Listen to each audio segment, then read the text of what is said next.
was in 5th grade. This kid always accused me of copying him. I would come to school dressed in my DC shoes and my Osiris hat, looking like the coolest Thug 2 creator skater that you ever did see, and lo and behold, he did the same as well. Man, I had to tell him, Trevor, you walking bowl of cornflakes, I'm not copying you, dog. It's called... Two people had the exact same idea, influenced by the exact same thing. It happens all the time in stand-up comedy, and it appears, in the world of Oreo knockoffs, it might be happening as well. Now, it's entirely possible that all these sandwich cookies had never heard of Oreo, that they developed all these things, independent of thoughts of anything from the great influence of Oreo, and made them on their own. It's totally possible. Is it likely? No! For the record, I do think it's possible for a clone to be better than the original. I've watched Evangelion so many times, and it was only until recently that I found out that Rey dies like 3 times in that show. I had no idea. She dies, she gets replaced. I think it's like Rey 3 or something like that. I had no clue, but Rey 3 is the best Rey. You ever heard that rumor about generic foods, about how they're all made in the same factory as the name brand stuff, and they just slap a different label on it and charge twice as much? Yeah, that's starting to become a bit more clear here, because as you can see, we've got the Oreo in the dead center, and it looks... Yeah, no, it looks about the same. They weigh about the same, and the amount of cream that you get is almost similar. This is the Trader Joe's JoJo, and this is supposed to be, first of all, it's more expensive than the Oreo, but it's supposed to be a more premium experience than the regular one is. And I'd say, yeah, it looks a little bit darker, and it looks a little bit more interesting. Then we got the deluxe cookie out there, which is doing all kinds of things, just jutting out the side like some sort of wild animal. No sense of composure, sloppy. Now we're looking for the saturation levels. You dip these things right in there, 5 seconds. Any more than that, you're going to be dealing with hellfire.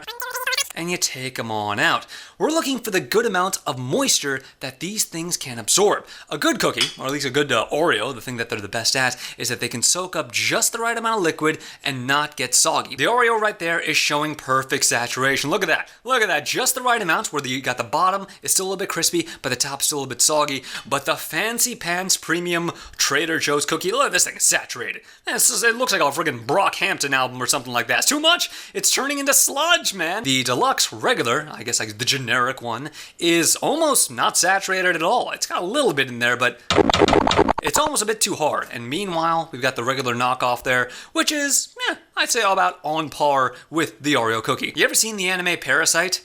Anyway, taste-wise, there's a world of difference between them, dude. This deluxe sandwich cookie, this vanilla mess of nonsense and garbage, is exactly as it looks. It's just garbage. It's very stodgy, it's way too heavy, and it doesn't have that lightness that you would expect from an Oreo, even when it's mixed with milk. So that's a no-go. You're bad.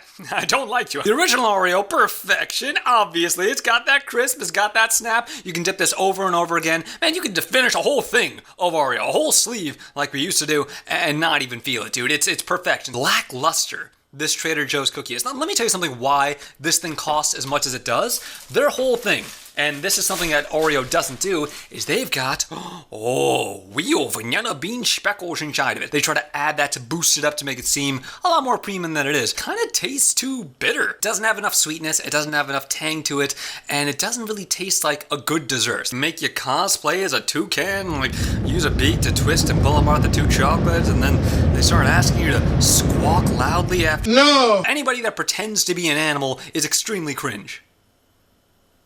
And then finally, we've got the direct ripoff, the Kaleidos, which is exactly the same. I mean, there's no difference whatsoever. This is a one-to-one replication of a normal Oreo cookie, dude. These are actually failed Oreos that weren't good enough for the main Oreos, so they repackaged them like this, and then they put them out under a generic branding. That's how they get away with it. I guess what we've learned from all of this is that anybody that gives you this amount of cookies has got to be compensating for something, man. There's something going on behind the scenes. Like, I don't have much, but I got a great personality. I thought you were special. I was wrong. It's easier than ever now to walk away with no sign. I know, make sure I'm alright. You gotta make yourself a nice little cereal with the leftovers too. This is breakfast, right? This is the breakfast of champions.